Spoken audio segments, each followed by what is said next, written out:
রবিবার রাতে শাকিব খানকে সমর্থন করে বুবলি একটি স্ট্যাটাস দেয়। বুবলি তার স্ট্যাটাসে লিখে, শাকিব খান বাংলা চলচ্চিত্রের একটি ইতিহাস। উনি ছিলেন, আছেন, থাকবেন ইনশাল্লাহ। কোনো অপশক্তি, ষড়যন্ত্র বা চক্রান্ত তাকে দমাতে পারবে না।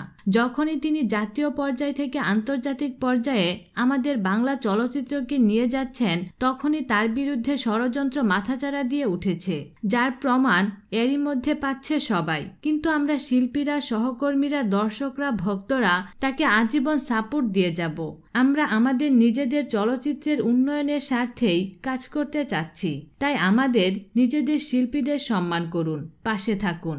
আর এই স্ট্যাটাসটি দেওয়ার 1 ঘন্টা পর অপু বিশ্বাস তার ভেরিফাইড পেজ থেকে একটি স্ট্যাটাস দিয়ে বলেন, কাছের মানুষকে পাশে থেকে সাহস দিতে হয়, লোক দেখিয়ে নয়। কিন্তু দূরের মানুষগুলো 2-4টা সস্তা স্ট্যাটাস দিয়ে নিজেকে কাছের মানুষ হিসেবে দেখানোর ব্যর্থ চেষ্টা করে যায়।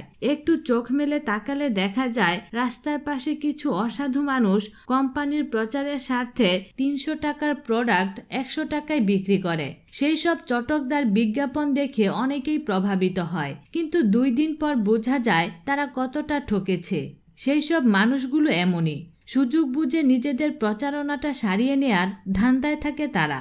তো দর্শক, আপনারা বুঝতেই পারছেন অপু বিশ্বাস কাকে উদ্দেশ্য করে এই স্ট্যাটাসটি দিয়েছেন। মিডিয়ার সামনে সাকিব অপুর সংসার ঠিক দেখালেও এই স্ট্যাটাস কিন্তু অন্য কিছু ইঙ্গিত দিচ্ছে।